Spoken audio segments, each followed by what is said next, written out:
What I'm saying is, I think perfectly means that there's one copy perfectly preserved. That's one copy. Okay, great. You think that? No. That's the definition from textual variant of scholars. No, but I don't care what they say. Why should we care about what white men say about what perfect preservation is? Okay, Zakir Naik. Zakir Naik is not a Muslim scholar. He's not a Muslim scholar. Ahmed Dida. He's not a scholar on this. No. Okay, Dr. Shabi Ali. Not authority. I'm just going to keep naming scholars. You're going to go, not an authority. They're not an authority. So they don't know Arabic. No, they don't.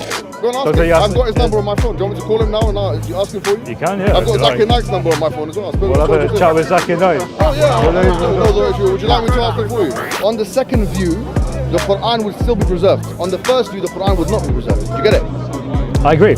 Yeah. So I think the problem here then is that there are many Muslims who hold to the first view, not the second.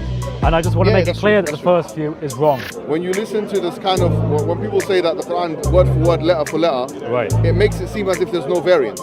Right. I agree with that. And I think that's a mistake on our behalf. Can you say that any variation in the Quran that we see through manuscripts, through hadith, or through qira'at, or through any other way, any variation historically identifiable, the source of it originally was not from Muhammad based on this hadith?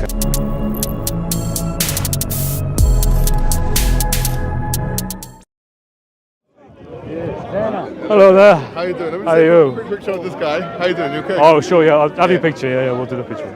Where's the camera? Oh, there. Yeah.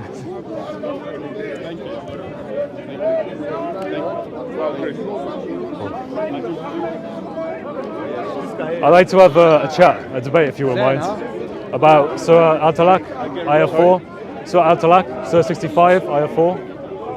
Would you like to? Can I have a talk about that? We already had a conversation about that last week. So, is there anything else you want to talk about? Well, not me and you personally, right? Yeah. I haven't talked to you in person yet. Yeah, but I don't want to talk about the same thing over and over again. You don't want to talk about it? I don't know. Sorry, this Muslim here was quite interested that I talk with you. And there are people here that have been saying that you're personal knowledge on this. Yeah, so no, I thought it'd be good about this last week. So we want renewed content. Right. Because they've heard it last week. We don't want to, repeat the same debates and discussions. Okay. I thought it'd be edifying for the brother here, because he wanted. He's a. What do you want to talk about? Are you Christian or? Yeah, I'm a Christian. Yeah. So why don't we talk about that? Well, I wanted specifically to talk about something that this Muslim had questions on. Yeah, I know you did, but that's the point. The problem is that we've spoken. Okay. All right. Let's not talk about that topic then. Let's talk about the preservation of the Quran. Okay, that's even better. Okay, is that cool? That's better. Okay, so I guess the first question I want to ask you then is: do you think? We get where's the? There we go, my phone. What's your name, first? My name's Chris. How you doing, man? You okay? I'm good. Good to see you. You doing well? Yeah, I'm alright. So, I guess my first question is it accurate to say that the Quran has been perfectly preserved? Yes. It is perfectly preserved? Okay. Is it true, though, that the Quran was compiled by Uthman? By the way, can we say this? Yeah. When we talk about the Quran, whatever questions you have about the Quran, can we also apply the scrutiny of the Quran to the Bible as well? Yeah? Sure. That way it's fair. Sure. So let me ask you the same question. Is it accurate to say that the Bible has been preserved? Let's answer my first question. Yeah, I've already answered it. I said yes. No. Okay. Well, has the Bible been perfectly preserved? I would say no. Okay, good. So not perfectly preserved. Just on the level on the statements that we're making. Yeah. On the level of the statements that we're making here, that I'm saying the Quran is perfectly preserved. Yeah. You're saying the Bible is not perfectly preserved. Yeah. On that level by itself, do you feel like there's any implications on the fact that the Bible is not perfectly preserved? On the fact that Christianity is true or not? Okay. All right. First of all, no, I don't think so. Okay. Because Christians do not hold our scripture in the same way that Muslims hold their scripture. Yeah. So as a Muslim... No, but that's not my question. My question is, you said no. You've answered that question. Okay. Yeah, all right.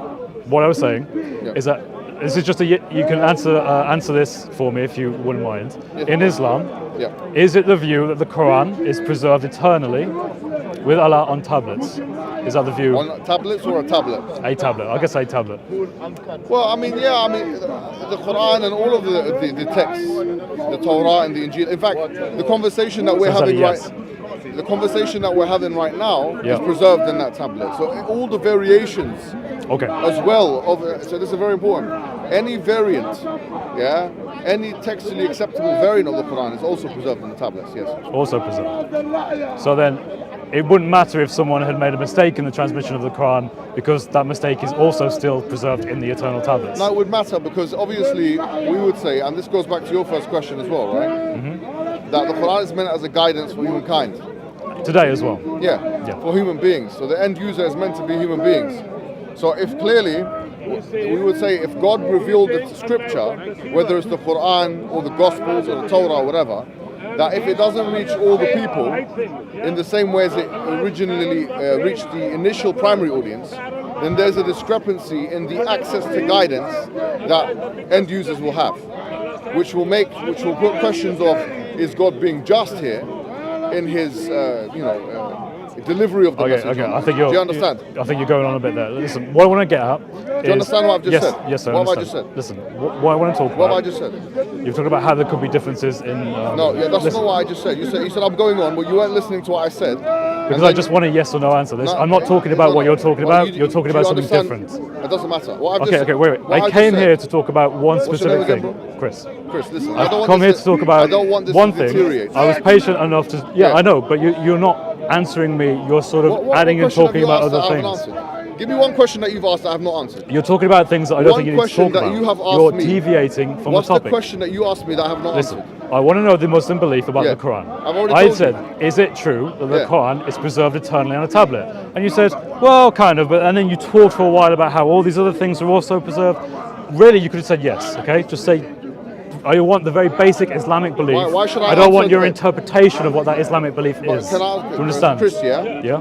Why do you care how I answer your questions? I want to keep very closely to the topic, and I don't want to deviate. I don't want to deviate. No, if it's relevant to the topic at hand. Right. And if it's edifying, but you could have just said yes, because the answer is yes. I want to elaborate. Okay. Are you dictating how No, I'm answering I'm saying your that you can't then just go on a tirade about other things. That's what I'm saying. It's not a tirade. Okay, so let's be very precise with our language and be very clear. Okay, keep going. What's the next question? So what I'm saying is it true then that there were reciters of the Quran who had different codexes that had different numbers of surahs in those codexes? When you say reciters, let's be specific. What do you mean? Okay, so Ubay ibn Ka'b and Abdullah ibn Masud. Okay. Those are the two I'm referring to. Is it true in Islamic traditions that those two reciters of the Quran, who if I understand correctly, are said to be some of the greatest reciters of the Quran? Yes, of course. Yeah. Okay. They had different codexes with different numbers of surahs in those Qurans. In the beginning, Ibn Mas'ud did not consider Surah Al-Falaq and Surah Al-Nas as part of the Quran. Okay. Yep. And then he later retracted this position at the time of Uthman ibn Affan in the second Lajna. This is what Ibn Hajar al-Asqalani mentions in his compendious work Fath al-Bari. So, is it true, in the beginning there was truth in the claim that Ibn Mas'ud, for instance, didn't consider chapter 113 and chapter 114 to be the Quran. But he later retracted that position when the ijma' happened, or the consensus happened among the Sahaba companions. Sure. Okay, so my argument then is that it is not viable to say that the Quran has been perfectly preserved if those who knew Muhammad, who were the companions of Muhammad, who heard him recite the revelation, differed on that revelation and could not agree on what it was. What is your definition of preservation? I'm talking about the Islamic definition that is perfect. In other words, there is no difference in word. No, that's not what Islamic definition is. That's not what perfect preservation is. No, that's not what it means. Okay, so what is it then? Okay. It's your view that it is everything is on that tablet, including all errors.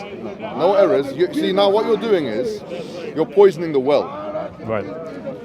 Have there ever been mistakes? Chris, listen to me.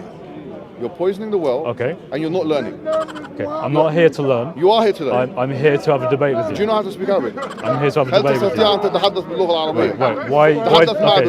Why do I need to know Arabic? Why do I need to know Arabic? So if you're not here to learn... No, I'm here to debate. That's literally what I told you I'm doing. You're here to learn. Okay, did I come here and say I was here to debate? You're here to learn. Okay, wait. Number two. No. Let me answer your question. See, don't just keep talking like this.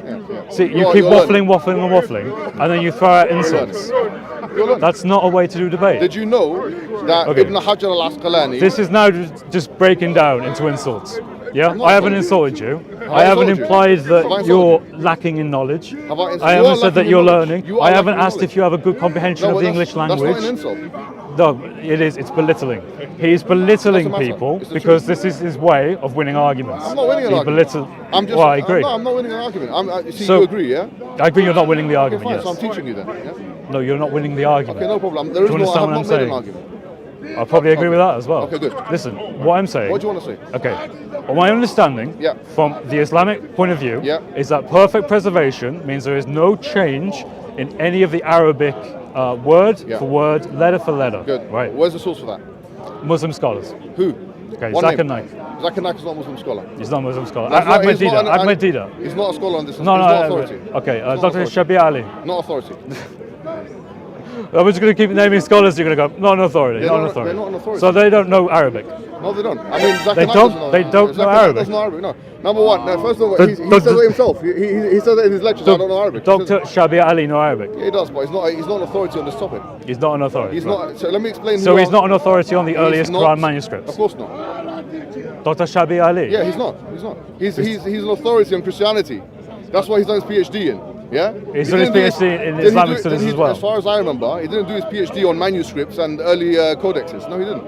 You don't even know what you're talking about. I'm pretty sure he did. I'm pretty sure he did. Go and ask him. I've got his number on my phone. Do you want me to call him now and ask him for you? You can, yeah. I've got Zakir Naik's number on my phone as well. We'll have a chat with Zakir Naik. Oh, yeah. Would you like me to ask him for you? If you like to. These people that you're mentioning are not scholars of this specific field by their own admission. Why did Dr. Yasser Qadi peer review?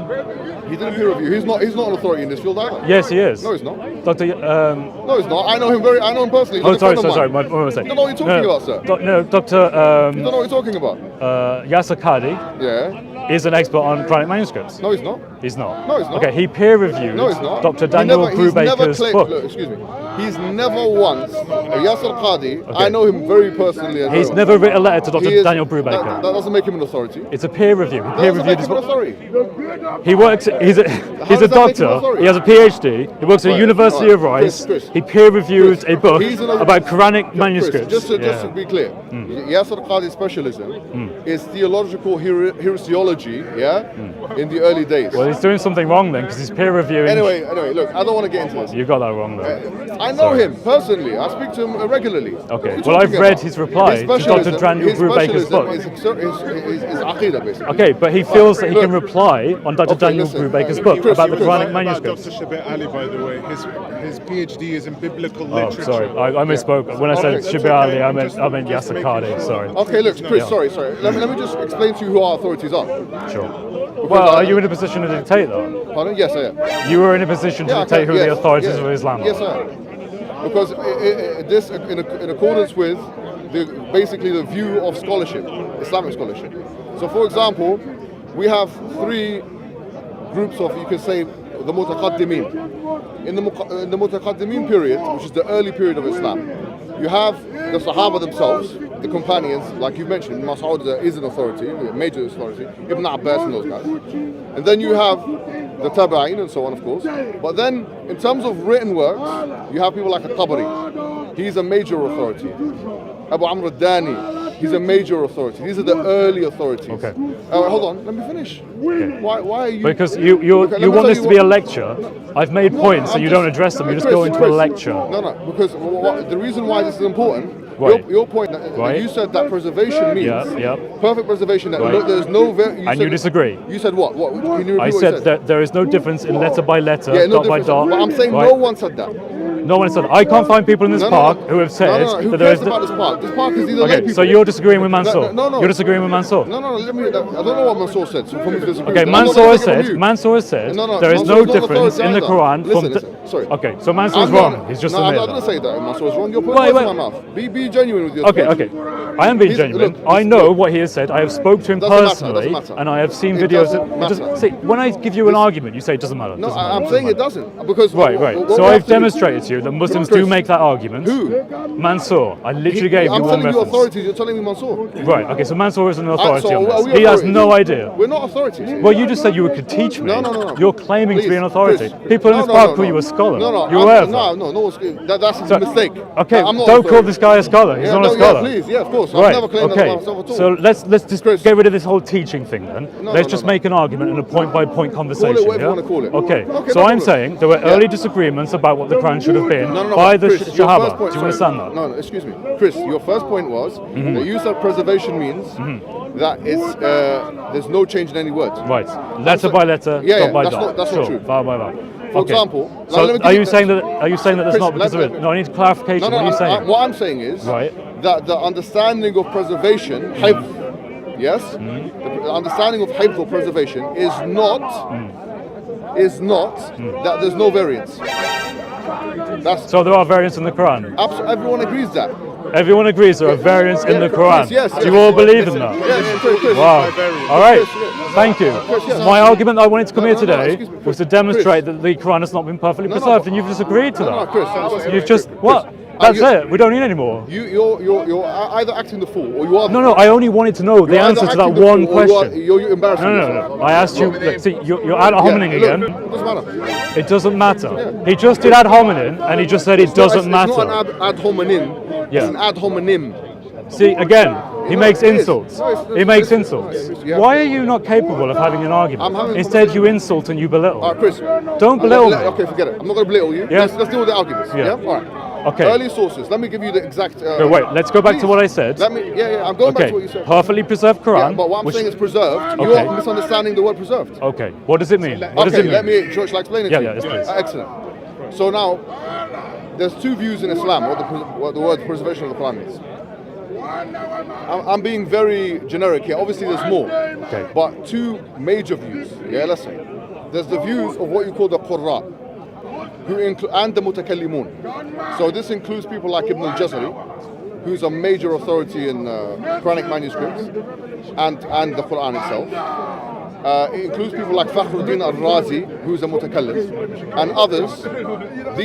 That's one group. They say that in order for the Quran to be preserved, every single variant, because the thing is, first and foremost, the Prophet Muhammad said in the hadith, he said, "Unzila al-Quran ala sab'ati ahrufin." So the Quran has been revealed on 7 different variants. Yeah, So that doesn't mean to say that every single word of the Quran is variant. It means on select words, there are more than one way of saying it. And the reason why the Prophet said that, just the background, the reason why the Prophet said that is he said that it's in order to make it easier for a Shaykh al-Fani, like elderly people and other people, taysir, for making it easier, more facilitating, for people of different tribes, for people of different backgrounds and so on. Okay. Listen. Chris, I'm not just going to let you just keep going on and on and on. Yeah, but I don't need all the backgrounds. I don't need the backgrounds. I just need the argument. I know, but I need to. Please, just let me finish. But I know this, so come on. Do you know this? Yes, everything you said so far, yeah. You know that, yeah? Yes, what I want to know is... Listen, so let me test your knowledge. Listen, I'm not here for let's see who's better at things. I just want you to make an argument. What is, okay... Mohammed is a job. Make an argument. Chris, make an argument. Chris, pop quiz. I don't want a pop quiz. Pop quiz. Why is he obsessed with... What did the mutakallimun... No, listen. What did the just tell me, what is the Qur'an interpretation of the perfect preservation of the Quran? It's been 5 minutes now, you still haven't told me. I've told you. No, you started going on about, well, there are 2 different views. Okay, great. Yeah. What you've just done there is demonstrated your lack of paying attention. No, listen, you're getting there. Just tell me the answer. Chris, you're demonstrating your lack of paying attention. Give me the answer. The answer is, there's 2 major views. Okay, what are they? Very quick. Okay. Here we go. First view Don't give me the background, just the point. The first view is the view of the Qur'an and the Mutakallimun. Okay, which is? Which is that all of the variants that are intended by Sab'at Ahruf must be preserved. Okay, must be preserved. Yes. Okay, so if there's any deviance in them, then it wouldn't be perfectly preserved. What do you mean by any deviance? So if I can find, Ubay ibn Ka'b had different surahs to Abdullah ibn Mas'ud, right? And then no, that doesn't count what you said there. What does that not count? No, I'll explain why that doesn't count. Okay, tell me. All right, so what we're talking about, Ubay ibn Ka'b, as I mentioned before, Ubay ibn Ka'b and Ibn Mas'ud, both of them, they concluded in the last lejna of Uthman ibn Affan that it's 114 surahs. So they retracted their earlier positions. Right, okay, but they did disagree. Ubay ibn Ka'b himself, there's nothing clear to show that he believed in chapter 115 and 16. Okay. And if there is, I understand he retracted. that. I agree with that as well. I agree with that. That's fine. What I'm saying is though, so that's the first view. Right, okay, but let's just target that one first view and then we go on the second view later. No, the second view is the one I take, by the way. The first view I think is clearly wrong because they clearly argued about it. No problem. Okay, but that's the second view is the view of a Tabari and the early people, like Abu Amr al-Dani. They say that in order for preservation to happen, all you need is one variant. And he gave an evidence for this. The evidence he gave from the Quran is that if you do a qasam, if you do like an oath, that you have three options: either tahriru raqabah, you either have to free a slave, or you have to feed the people. You have to fast 3 days. Yeah, that's in Surah Al-Ma'idah, chapter 5. So the idea is, he said that you can choose one or the other. So the fact that you can choose one or the other, is the same thing with the variants. All you require for the preservation of the Quran, the minimum requirement, is one variant. Let me put this in. Let me show you the implications of this. Right. Okay. Let me tell you the implications. Yeah. Right. So, for example, it's commonly known. I'm sure you know that is Surah Al-Fatiha, the first chapter of the Quran. It says, we have two ways of reciting the third verse, which is Malik Yawmuddin and Malik Yawmuddin. Yeah. That the King of the Day of Judgment and the Possessor of the Day of Judgment. Yeah. On this view, all you need for preservation of the Quran to happen is just one of those variants. So in other words, if I don't have in my possession both qira'as, Malik Yawmuddin, which is the possessor of the Day of Judgment, and Malik Yawmuddin, which is the King of the Day of Judgment, then still only one would be enough to preserve the Quran. And the evidence for that, they say, is, for example, when we read the Quran in Taraweeh, like in Ramadan right now, every day we read a portion of the Quran, we only really read it with one qira'ah. Some it depends where you are. Yeah, some mosques they do it in like many qira'ahs, like mosques. However, like every day they'll do a different qira'ah. The point is that the point I'm making is all that is required is just one variant. So if you're asking me, first of all, the issue of preservation. In terms of preservation, the conservative view of preservation of Quran is only one variant may exist, and that will be it. So that would mean if there's any other variant that's outside of the Quran, that's not part of the final codex or whatever, that could have been a variant which is sanctioned by the Prophet, but there's no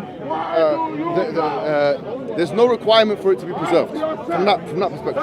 Okay, but I think that in effect concedes my point, which is that perfect preservation, at least on the second view, isn't perfect.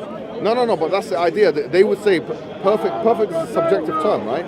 So we have to... Right, okay, so what I mean by that though is, objectively speaking, there is not a single authoritative source, but rather there are many different sources. Your view on whether they're authoritative is, whether you accept the first view or the second view.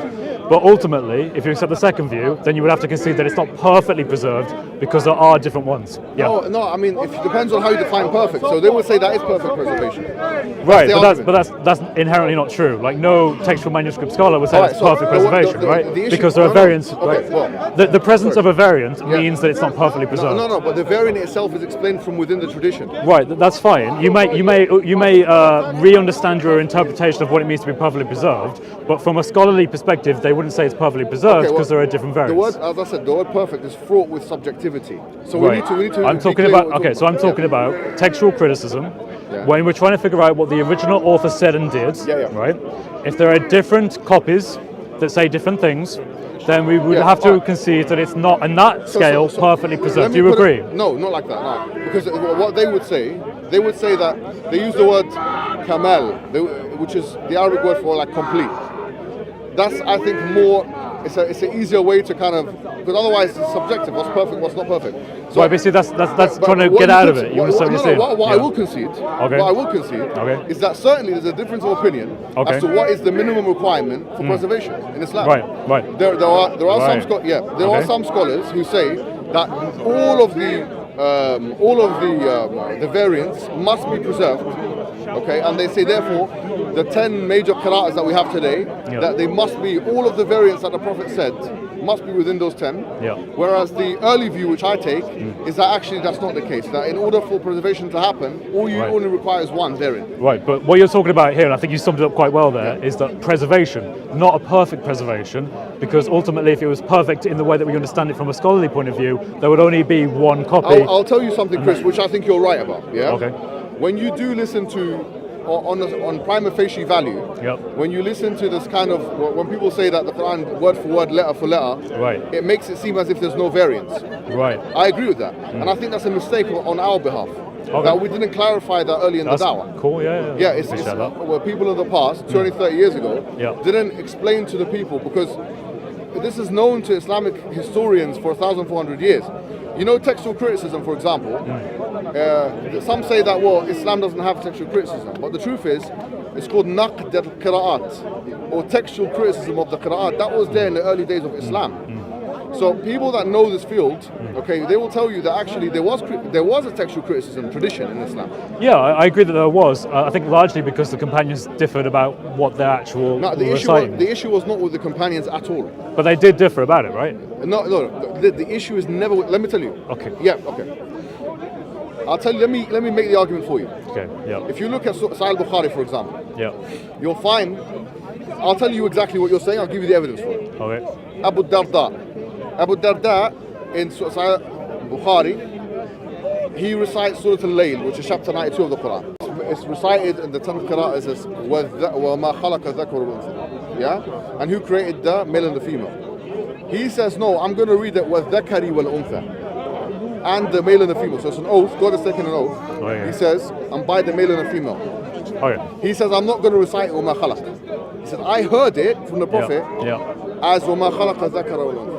Now the point is that on this view, you could say that, well, in that case there would seem to be a difference of opinion between the companion and the rest of them. Right. But this is where it's solved. For example, the famous hadith of Umar ibn al-Khattab and Hisham ibn Hakam. Let me finish, please. Okay. We to get to the point. It's on your point. Please. Fine, I'm trying, but you're to be patient, please. Just let me say. What I'm saying is that Umar ibn al-Khattab and Hisham ibn Hakam, hadith is very sahih, it's authentic. Sure. That there were Hisham ibn Hakam, who's a companion, he was reciting Surah Al-Furqan, chapter 25 of the Quran. And Umar ibn al-Khattab, as he was being led in the prayer by Hisham ibn Hakam, he said that I heard Hisham ibn Hakam reading the Quran على غير الوجه الذي أقرأنيها رسول الله, on a way that's different to the way the Prophet Muhammad taught me. So he said that, I'm not sure if you come across this. Right. Let me finish the hadith. Let me finish the hadith. So he got angry. He said, I got so angry. Yeah, I've read this one as well.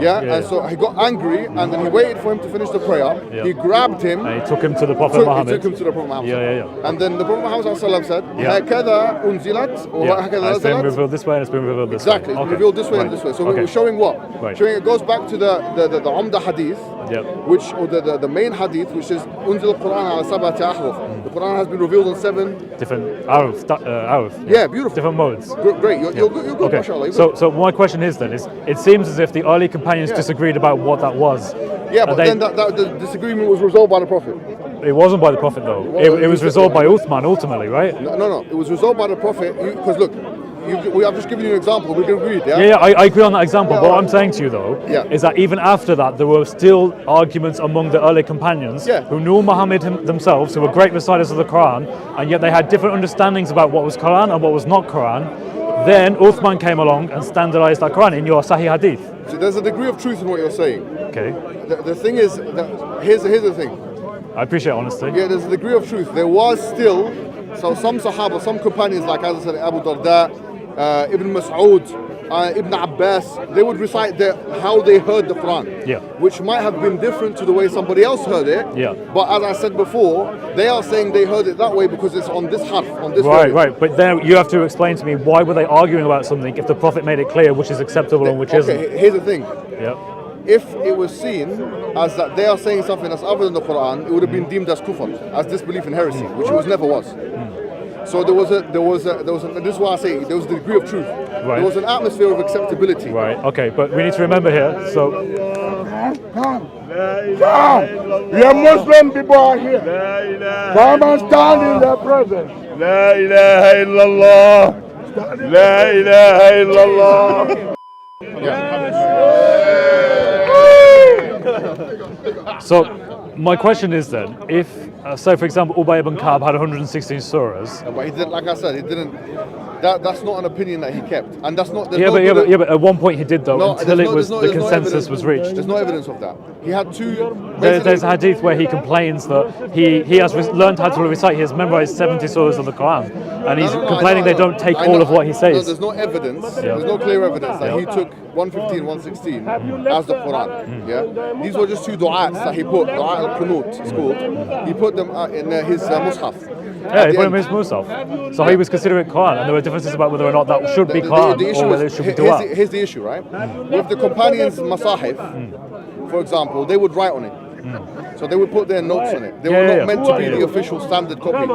The official standard copy of the Quran was the one that was collated by Uthman. Otherwise, if everyone of their personal copies was meant to... Wait, but this came before Uthman. Uthman took their copies along with Zayd ibn Ka'b, his copy, and then he collated with other materials as well as other... The first one was at the time of Abu Bakr. Yeah, time of Abu Bakr, 634. Yeah. And they did that because they were... I'm sure you have some... What I'm saying though is that the first time it was written down in Abu Bakr's copy, they feared, and this is again in Sahih Hadith, they feared the parts of the Quran could be lost. Say again? The parts of the Quran could be lost. Yeah, you're aware of that? Say again, sorry? The parts of the Quran could be lost. At the time of Abu Bakr? Abu Bakr, yeah. Yeah, but at the time of Abu Bakr, it wasn't, I mean, they weren't really concerned, they're hyperfixated about the Quran as a physical copy because there were so many hafaz. People have memorized. No. There was a fear that that word you used. Sorry, I can't pronounce it. I know what you're talking about. Yeah, I'm talking about 634. Yeah. Alright. So what you're talking about is that when Umar ibn al-Khattab and Abu Bakr as-Siddiq were having a conversation, and Umar was on the side, Umar the second caliph, Abu Bakr didn't want to do. He didn't want to. That's what I'm talking about. Yeah, that's what you're talking about. So Umar said no. He made those arguments. So what I'm saying is that he made it clear. He also made an argument from the Quran. So the Quran calls itself kitab. Yeah. So he says, because what Abu Bakr was afraid of here was less to do with the preservation issue. It was more to do with the fact that he would do something that the Prophet Muhammad didn't do. So Abu Bakr Siddiq, in order to not do, so Umar al-Khattab had to argue textually through the Quran in order to show that actually, sorry bro, in order to show,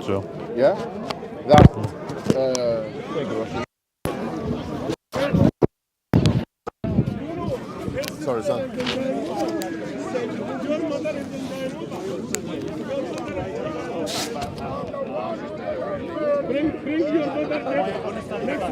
First view, I think that's evidently not perfectly preserved because there are things that I think are or were supposed to be in the Quran that are not in the Quran. You can make that argument. I would be convinced by it. No. You can make the argument, but I'm convinced with the second view anyway. Okay, that's fine. I understand that, but I think it's important for Muslims to know that first opinion is wrong. For example, I think it's quite clear.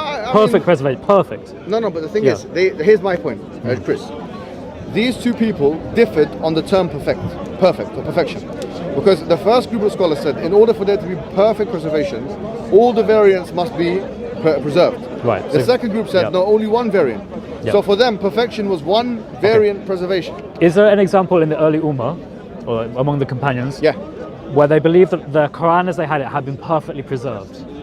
When you say perfectly, what do you mean? What I mean is that option one. What about the Quran What you just said, option one. by God? No, that's the point. That's interesting, right? I've not come across it. Okay, what I mean is that I think there's a problem here in the park and among other Muslims. The early days. I'm sorry. What I'm saying is that is that Muslims seem to think that the Quran has never been changed or any part of it. We're not saying it has been changed. Well, I'm saying that there have been parts that have been lost. No. Okay, that's different.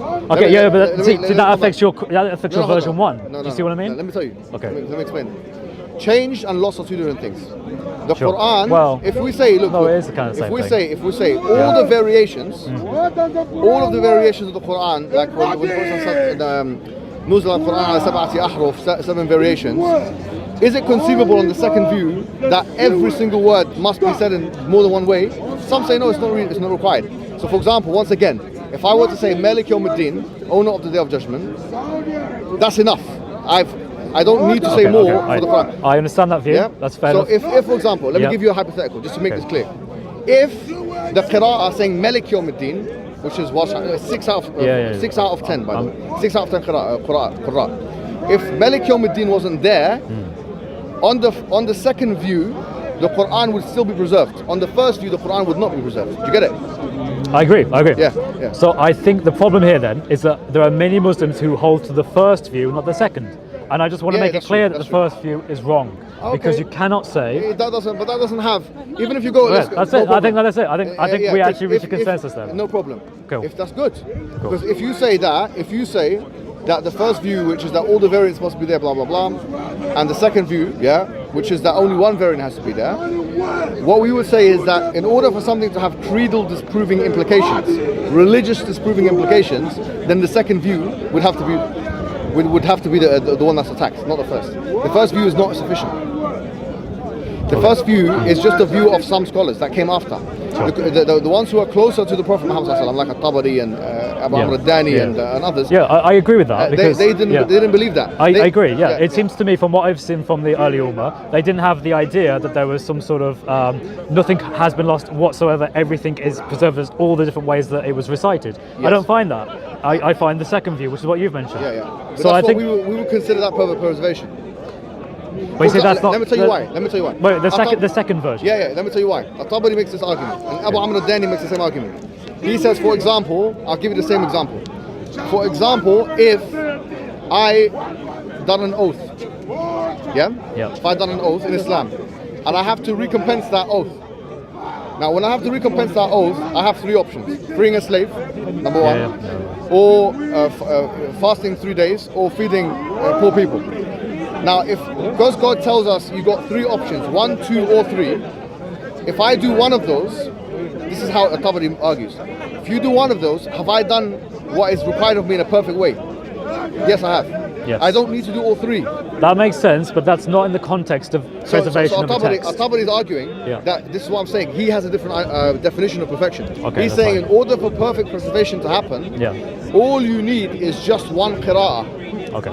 All you need is 1. Okay. I think we've probably done pretty well here, because I think that I managed to get an answer out of you, and I think that this is always my position. That was fine. It's fine. I just wanted to be more known, basically. No problem. What I'm saying is it's better for us. Because now because the thing is, now that the challenge will be this, right? The challenge on the other side will be to prove that any variation that has happened the source of it ultimately was not the Prophet Muhammad. So for example, Malik versus Malik, owner versus king. How can you prove that Muhammad sallallahu alaihi wasallam, when he was reciting Surah Al-Fatiha to the companions, that he didn't recite it at least one time in his life, Malik Yawmuddin, which is owner of the Day of Judgment, another time Malik. We are saying the Prophet in the Hadith, the Hadith says that Unzil Quran ala sab'ati ahruf. Quran has been revealed on 7 ahruf, or modes, no problem, Why the Prophet said for taysir, to make it easy for the people, like the Shaykh al-Fani and so on. So some words here and there, which the Prophet said two ways, and the Prophet even said that he asked Allah, and Angel Gabriel gave him those. It's called Hadith al-Istizaza. Okay. So what I'm saying is, the challenge would be to you then, since we finished, you've agreed with me. The challenge is, can you prove that any of the variations in the Qira'at al-Ashar, for example, in the 10 Qira'as, or elsewhere, the source of it was not Prophet Muhammad sallallahu alaihi wasallam asking the angel and so on? I would say that I'm not so interested in the Qira'at, because I think the Qira'at is too late. I want to know about the Haruf. I want to know exactly. I'm talking about the variations. I didn't say Qira'at. Okay. Any variation word. Right. Yeah. Okay. But we have that Qira'at because of Hafs, and we have it from. No, what I'm saying is, my question to you is, how can you substantiate? Can you say that any variation in the Quran that we see through manuscripts, through hadith, or through qira'at, or through any other way, any variation historically identifiable, the source of it originally was not Prophet Muhammad based on this hadith. Okay. I think there are other criteria to demonstrate that second option is wrong. So first of all, we know from early traditions, early Sahih hadith. Do you see what I'm saying, yeah? Yeah, I understand what you're saying, but I think there's other ways of doing it. I agree that that would be one way of doing it, but I think there's other ways. So I would say another way is if you can demonstrate that certain parts of what was once Quran have now been lost from the Quran, then that would be another way. No, but that's what I'm saying is that's not true. That's only on You the don't first think view. so? No, because that's only in the first view. But okay, but you would have to have at least one version of it, though, right? Because you're saying as long as you have one qira'at of it, then it doesn't matter. That doesn't work. There's two reasons why that doesn't work. Okay. Number one is because, as we said, some variations. Yeah. Yes, those variations were acceptable within the Sahaba and with the sanctioning of the Prophet. Okay. Number two is we believe in abrogation as well. So these two things are. That's why you can't say, well, it's mentioned here in this manuscript, so it's mentioned there in this book that there's another verse here. Say, okay, I'll bring that other verse and say that's possibly part of what was originally sent to Muhammad sallallahu alaihi wasallam. Okay. Possibly, also possibly not. Yeah, possibly. So, for not, example, yeah. you know about the verses of stoning and breastfeeding. Yeah. Okay, so it is considered by some narrations that this should have been in the Quran. I know that you're ultimately going to say that, but I don't see any reason to believe that was the case. But wasn't there also a hadith where some people said actually this should have been in the Quran, but now it's been lost? That's not what the hadith says. Okay, what does the hadith say? It used to be part of the Quran. The stoning one used to be part of the Quran, and then it was marfu'a. But didn't the hadith say that now he fears that it's been lost? No. It was It's consensus that it was part of the Quran. Okay, but it no longer is. Yeah, that's been abrogated from the Quran. Okay, so the stoning الشيخ أو الشيخة فرجموا كل واحد منهم البتة, whatever that verse has been taken out. Right. So there are parts that were once considered Quran that are no longer Quran. Yeah, the Quran says that. Okay, so the Quran has been perfectly preserved. No, but the Quran says that itself. Yeah, but if I write a book that tells you I'm going to remove page 3. By removing page 3, I've still changed the book. Here's the thing. Yeah. The Quran has a mechanism of that. So right. when in chapter 2 verse 106. Right, that's fine. I agree. Let me just finish. Okay. In chapter 2 verse 106, when it says ما ننسخ من آية أو ننسها نأتي بخير منها أو مثلها, that we don't abrogate a verse or remove it. We bring something similar or better. Yeah. Right. So there's a mechanism. Okay, I understand that, but that in effect is agreeing with what I'm saying, because now you're saying, well, actually, it isn't perfectly preserved, but that's okay because that's what we should expect. What you're saying is, all you have to do is find an example of something which is not in for example, the Qira'at al-Ashr or something, right? Yeah. To show that it's been lost. What I'm saying is that's not sufficient. Why that's not sufficient on the second view? It's not sufficient because of abrogation. No, that's one reason. Okay. Abrogation one. Okay. The other reason is because on the second view, not everything had to be preserved. Only one variation had to be preserved. Right, but is there any other variation of the verses of stone feeding? No, that's stoning or breastfeeding. That's abrogated. Yeah, but you see, that to me is just confirming. No, that's abrogated by the companions. They said it themselves. You see, you understand that? You gave me a challenge. I said, well, here's an example of something that was in Quran and now isn't. No, what I'm saying so is there is no recitation of it. And your response is, well, there's a principle of abrogation that explains that. And I'm saying, in which case you're actually agreeing with me. You're just saying it's okay because it's abrogated. What I'm saying is your criterion is not a good one, because what I'm saying is the Quran itself says in chapter 2 verse 106 that there are some verses that have been removed from it or been forgotten from it. It says that. Yeah. So it's not perfectly preserved? No, I don't think you understand what I'm saying. I am understand what you're saying, but you're trying to argue that because you have the principle of abrogation, that this is a way of getting out of the way of saying that it's not perfectly preserved. No. But it cannot be perfectly preserved. We're going back to a subjective word here, perfectly. What I'm saying is... I think perfectly means that there's one copy perfectly preserved. That's one copy. Okay, great. You think that... No. That's the definition from textual variant of scholars. No, but I don't care what they say. Why should we care about what white men say about what perfect preservation is? What? Why are you making a racial thing? No, it's a racial issue. Don't leave white or black. It doesn't matter. I can say what I want. Sorry to say. What, are you upset about that? White men, yeah, white. What's the problem? Do you have a problem with white men? No, I have a problem with white men. I've said that just because, for example, a white man... Yeah, but if I said we should ignore the opinion of brown people, that would be considered seriously... No, I didn't say ignore. I said, why should we be forced to accept a definition of a white man? Why should we be forced for that? Well, I'm not saying you're forced. I'm saying scholarship. No, that's not white scholarship. Western scholarship. Right. Why should we, the Muslims, we have our own scholarship, we have our own tradition. Right, why should we be pigeonholed? Why should we be forced? Okay, so you reject Western scholarship. Pardon? Do you reject Western scholarship? So you affirm Western scholarship? Is it a matter of a rejection? Well, yeah, because you just said that why should we even consider it? No. Let me be clear. Right, okay. Just because a white man says something, it doesn't mean it's true. Yeah, I know that. I definitely know that. For example, if I get a Cambridge dictionary, if I get Cambridge dictionary and I open it up and it says, give me the word fear. and it says the Cambridge Dictionary says the word fear means X, Y, Z. Yeah. The person who wrote the Cambridge Dictionary is a white man. Okay. Okay, sure. You can see that in the back of the editorial process. Yeah, but I don't get why just you because care. you bring me that dictionary definition, Yeah. I don't need to be forced to believe that that's what it means because Okay. a white man wrote it. Okay. So what No I'm one saying ever is, said if that. you said to me, what I'm saying, you said Yeah. a perfect preservation Yeah. means this according to textual scholarship. Yeah. What you actually mean is, Yeah. according to Western Yeah. textual scholarship, which is dominated by white men. Doesn't matter if it's dominated by white men. No, It doesn't matter if it's dominated by black men No, it does or matter. Asian No, men. it does matter. Why does it matter? Why should I? Why have you racialized this? I don't understand. No, why not? Why not? Is there Why a not problem with saying white men? It's a racializing fact. it? You're Yeah, I don't care. racializing I don't scholarship. care. I don't care. I don't care. Call me whatever you want to call me. Man, If you come on, consider man. that racism, consider it racist. I don't care. Yeah, but It's a man, fact. Why do It's a that? fact. Why do that? Why not? Why not just what? Okay, would you accept a white scholar as much as you would accept an Arabic scholar who's brown? Would you Yes, accept them as but equal? what I'm saying is, what I wouldn't accept. You wouldn't. Did I say I wouldn't? You said no. I said yeah. You went yeah. Then I you looked said at yeah, me. he said he thinks No, it's you wrong. went yeah. Then you went no. Would you accept Yes, them as equal? but what I'm saying is, what I wouldn't accept. You wouldn't. I So think it's okay, You're, so- you're not listening. Okay. What I'm saying is, just because a group of, for example, the UN, they Okay. have the 30 articles of the the human rights law. Sure. Okay. This was written by white men. Okay. So if you say to me human rights is defined by the 30 articles of your UN resolution, Okay. I say, for me, morality is not defined by what the white man decides. That sounds awfully like you're not trusting it because they're white. No. It's why should white people have a hegemony on the rest of the world? It doesn't matter their skin color. No, it does matter. Their skin color matters. No, it does Wait, matter. does that mean that It does matter. Why should a white man? if I was a scholar of Quranic studies, right? If Why I'm should not, a but if I white was, man have- would that mean that my skin color invalidates that? Did I say that? Well, yeah, you kind of said that No, I didn't say white that. people, that didn't say scholarship that. is dominated by white people, No. so you shouldn't what I'm trust. saying is this. No, Western let me- scholarship. No, I didn't say that at all. I didn't say that at all. What I'm saying is, I think perfectly means that there's one copy perfectly preserved. That's one that's copy. okay, great. You think that? No. That's the definition from textual variant of scholars. No, but I don't care what they say. Why should we care about what white men say about what perfect preservation is? Is You're that lying. not what he said? You're lying. You're clearly lying. You said You're that clearly lying. Western scholarship is You're lying. made up of the majority of white people, No, and because no. What I they're said is- majority what I said is white, clear. you shouldn't trust it. Did I say that?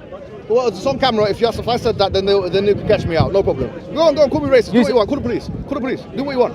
Oh, Sorry. okay, Wait. so it's doing What that. were you talking about? I don't know. He brought it up. He said No, like no. white people. I'm like, what? No. It is. I made a About simple white statement, people and and you how- took it, and tried to make it racial this and racial that.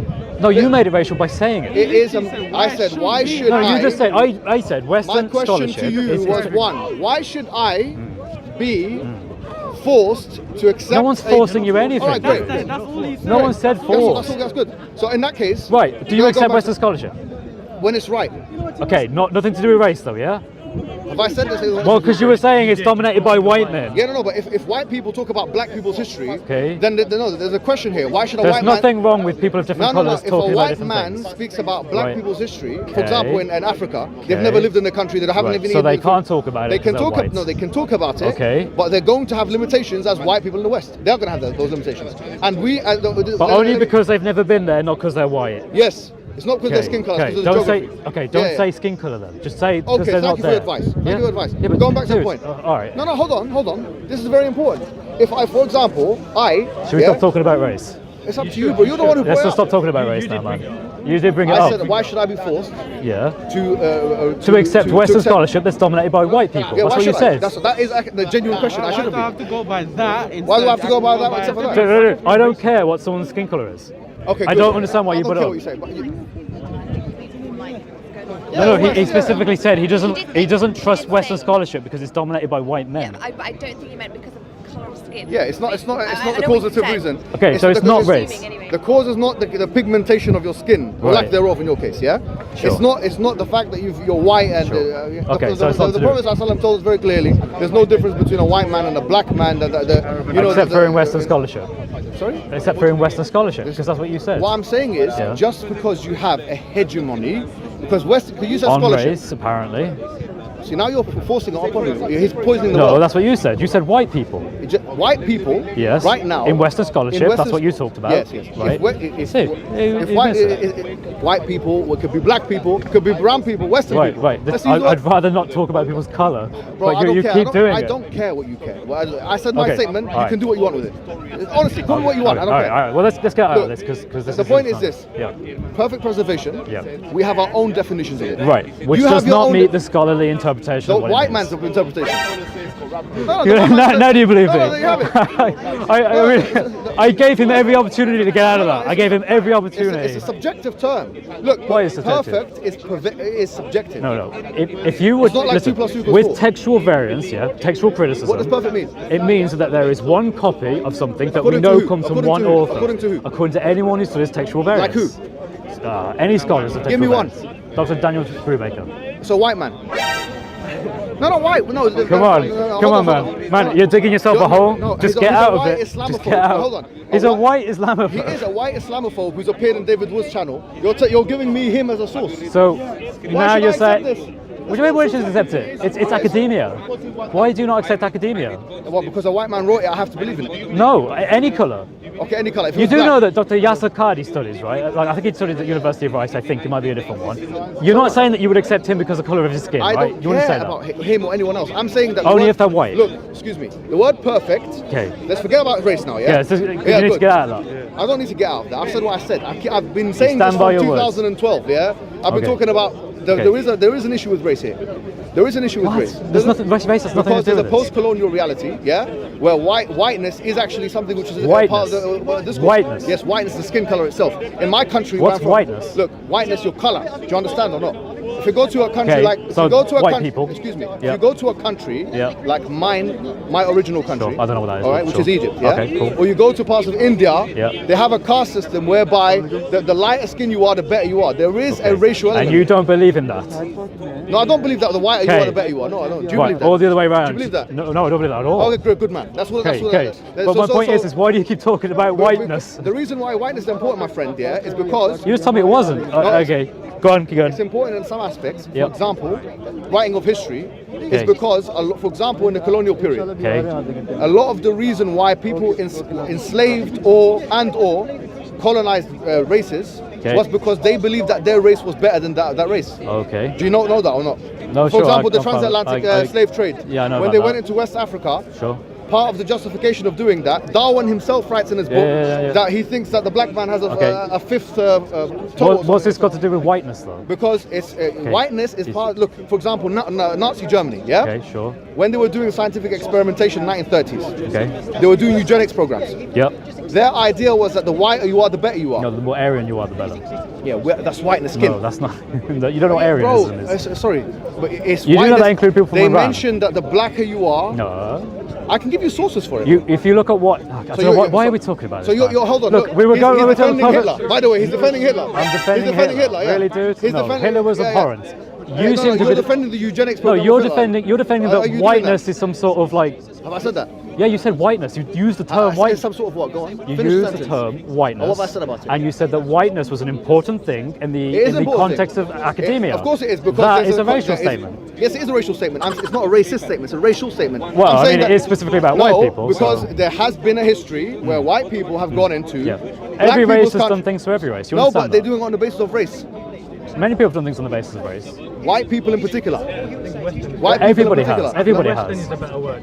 Listen, with all due respect, I made my point. I've said my point is this: Okay. if in the post-colonial literature you do find history is coloured, no pun intended, is coloured by the racial preferences and superiority complexes of white people for the last 100 years. I know that exists. Okay, so does that mean you accept or reject Western I'm academia? not saying that I accept or reject. I'm saying that I look at all evidences on the basis of the evidence. But you have to appreciate there Okay, can be on a evidence, bias. not on There skin can colour. be a bias Okay. that has to do with race. There can be a bias that has to do with placement. Are you saying there geography. is a bias on race? Yes, there is. Well, historically, of course, there has. No, no, I mean like now. Yeah, of course there is. Have you not seen the? Wait, so, okay, wait. Have you not seen many? One thing is, I want to... Sorry, let me just answer your question. Okay. Have you not seen race realism? Race realism. What is race realism? Race realism. Is it saying there's inherently qualities in race that are superior to others? Exactly. Right, I reject that, absolutely. Great. Beautiful. Okay. Excellent. Thank you. Right. Thank you very much. Okay. Race realism exists. Race realism says that the whiter you are, basically the cleverer you are. They use IQ and other things to say that the Well, blacker you are. it's any race, really. Okay, It's the no, idea of do you racial reject supremacy. that? Do you reject yeah, that? absolutely. Excellent. I reject it. Now, you reject that, Yep. but you can't assume all of your peers do. A lot of your... Okay. I'm not I've never considering- met a single person who affirms that, by the way. So race realism, who's it upheld by? By nobody. I don't know, like the KKK? No, it's not by the KK. It's an academic thing, bro. It's in People- academia. People equate. Right. Is it a popular view in academia? Yes, it's quite a popular view in race realism. It's popular. Yes, it's very popular. Extremely popular. That there are certain races more superior than others. Yes, of course. Can you name scholars? Yeah, of course I can name scholars. Name me two. I'll give one. Yeah, one for now. Charles Darwin. Bro, very clearly, Charles Darwin. From no, hold on. 200 years ago. No problem. Come on. Name me one today. Wait, hold on. I know. Name me one today. Name me one today. Excuse me. Name me one today. Let me finish. Okay. I'm not going to meet your arbitrary requirements. Wait, hold on. He's lying. Let me finish. He can't tell you because he's lying. No, I'm lying. You can Go and write race realism and see. You know, academia is probably the least racist place. You think that white people have not been racist in academia? Is that what you're saying? No, but white people have been racist. Now. Yeah, there are racist people And that, now. But you're saying that most or a popular view in academia right now is race realism, which means that certain races are superior to others. Yes.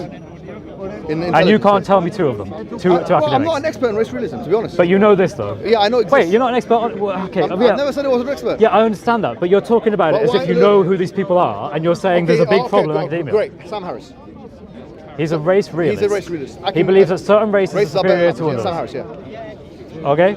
I'll take your word on that. Very clear statements from what he says, Sam Harris, that he believes that he hints at it very clearly. And hints at it? He hints at it, and in his public speeches, but I've read it in his works. So if I email him, he will confirm what you're saying. Ask him this question. Ask him, is intelligence based on race? Is there racial differentiation? Sorry, is there differentiation? No, you're deviating now, because I made it very clear you were talking about supremacy, as in one race in its entirety is better than another race. Are white people biologically are they biologically superior to black people in intelligence? Ask him that question, see how he answers. And tell me how that goes. I'll tell you how that goes. Tell me how it goes. But Sam Harris is not a mainstream academic scholar. What, you think most people agree with Sam Harris? Sam Harris is not mainstream. No, he is in his popular writings, not in academia. Well, I agree with that. As someone who's looked into Sam Harris, who's read the moral landscape, I can tell you that. I actually agree with you. Okay. Fair enough. But he's part of the public discourse. Okay, I agree with that. Okay, yeah. fine. But I'm saying academia, it though. exists, bro. Yeah, I'm not denying it doesn't exist. I'm saying it's not a big thing, though. You're saying racism is not important. I'm saying racism is important. No, I'm not saying racism isn't important. Racism is a horrible thing, and it is important to challenge racism. What I'm saying, though, is that you seem to be inflating that with scholarship. And I'm saying no. Yeah. You seem to be thinking that anything that is scholarly is free from bias. No, I'm not saying that at all. So I'm saying that you're implying that Western scholarship about the Quran is largely through a lens of whiteness, I think. No, okay, I didn't say that. Okay, I've never said that. You don't say that. No, okay. now you've just you've put I words don't in my think I mouth. put words in your mouth though. You have, I think I've never said that. So what are you saying about Western scholarship and white? Western scholarship of the Quran is limited. Just like Eastern scholarship of the Quran can be limited. Both of them are limited in their own ways. That's true. But what I'm saying is, the reason why this all came up is based on the preservation discussion. Yeah, and I said that based on textual criticism, the study of such, it makes no sense. No scholar would say the Quran has been perfectly preserved by that standard. By who? Which you said no scholar. Of the Western. So you're now. I'm talking about today. Why is that today? Because that's you. When you talk about academia, you talk about the latest. Does it have to be non-Muslim scholars? No, it could be any Muslim. It could be anything. It could be Muslims. It could be right. He's a huge scholar. He's an expert on textual criticism. He's one of the biggest experts. What are you talking about? You have to wait and see. Go on. Quite a few things. Go on. Islam and the preservation of the Quran. Keep going. What I'm saying is that scholars will not say perfect preservation, and the reason they wouldn't say that is because what do they mean by right? Because I think we're running around in circles here. Okay. Do you understand? Okay. 2 + 2 = 4. I'll tell you what. How about you make a final statement? Okay, I make a final statement, and then we end it there. You happy with that? Okay. Yeah. Let's finish it. Do you want to go first? All right. I'll go first. You go first. Okay. So what I'm saying is that it makes no sense for Muslims in the park or anywhere to say that the Quran has been perfectly preserved. Why? Because there was no understanding in the early Ummah that the Quran was perfectly preserved, letter by letter, dot by dot. Instead, what Muslims believe now is wrong. Perfect preservation isn't true. Muhammad has actually demonstrated through his view, his secondary view, that he doesn't believe that, and that he said that there are some scholars who believe that nothing should be lost from the Quran. Because if something is lost, then that would illustrate that it has been not perfectly preserved. But that first view should not be held by Muslims. Rather, you should be honest and say, yes, there may be some cases where we have lost certain parts of it, but we have others, as Mohammed said, on the second option, and that is fine. This is the main part I wanted to talk to Mohammed about, and I think you've clarified that, and I'm happy that you understand that, and that's good. There's a few things I want to say. First and foremost, when it comes to where we started this discussion, you said that Muslims believe, do you believe that the Quran is word for word, there's no differences, there's no change? I say that. That's because I've heard Muslims say that. That's why you finished your conclusion. Sorry, now it's my turn. So I'm saying is that you've heard Muslims say it, popular speakers or whatever. I'm saying that we as Muslims believe that there are variants within some words of the Quran that are sanctioned by the Prophet, whereby the Prophet Muhammad ﷺ said in the hadith, "Unzil al-Quran ala sab'ati ahruf." The Quran has been revealed on 7 different modes. So, which means to say that each word can have differences up to 7 according to Musa'ab view actually. He says that, so you can have those differences. Now those differences go back to Prophet Muhammad ﷺ. The reason for them is taysir. Yeah? The minimum requirement for preservation, according to At-Tabari, Abu Amr al-Dani, and many others, is that only one variation of the Quran, for example, as to recite Malik rather than Malik, not the opposite, oh no, not king, is required. Therefore, the existence of other things, or manuscripts, or hadith, or any other thing which would seemingly indicate Quranic content, which is not Quranic, on the second view, which is the Tabari's view and the early people, would be possibly Quranic, but not actually Quranic, because it does not fulfill the actual criterion. The criterion, by the way, for Quranicness is that it has to have a chain going back to the Prophet Muhammad ﷺ. It has to be in the Codex, and also that it has to be in line with the Arabic language. This is a triangulated preservation. So in order for the challenge that I put to Chris was that in order for someone to say that the Quran has not been preserved, on this view, they would have to show why it is that, or how it could be that those variants don't go back to Prophet Muhammad ﷺ. That's the only task you have. If you can show that, for example, Malik, owner of the Day of Judgment, Malik Yawm al-Din, versus Malik Yawm al-Din being the king, if you can show that those two things, the source of them is not Muhammad ﷺ, but in fact some other source, then you have an argument against the preservation of the Quran. Then you spoke at length about perfection or perfect preservation. I said that perfect is a word fraught with subjectivity. We can't rely on the dictionaries of Western people, or the so-called scholarship of Quranic experts in the recent times of what perfect. Even that, I don't think, they don't speak in the ways that you spoke. You have not mentioned one source. But having said that, what we consider perfect on the second view is that one variant is preserved throughout the Quranic script. And from that perspective, we do think the Quran is perfectly preserved. So it's not true to say, from our perspective, we don't believe the Quran is perfect. We believe the Quran is perfectly preserved. Any variant goes back to the Prophet. In order to disprove this point, you have to show that this variant has not come from the Prophet. Okay. That's done now. We're done now. Thank you very much. Thank you for the chat anyway. Nice chat. Wrap up words? That's it? Alright. So, yeah, we had a bit of a chat on Muhammad's hijab about preservation of the Quran. Muhammad's hijab's view on the preservation of the Quran is not the same view that many Muslims have today and many Muslims have at this park. His view is different. His view is actually, so as long as you have one part of it that has been preserved, it doesn't necessarily matter if you don't have all of it. Now that is not perfect preservation. That is not perfect preservation according to scholars, and he couldn't name me any who thought that way. The only people who will think like that are people who are desperate to keep that argument up that the Quran has been perfectly preserved. The Quran has not been perfectly preserved. Muhammad has, in a very light way, admitted that. He holds to a different view than a lot of Muslims have today. And to be fair, I'm grateful that he's admitted that. I think that's fair of him, and I want to congratulate him for doing that. That's fair.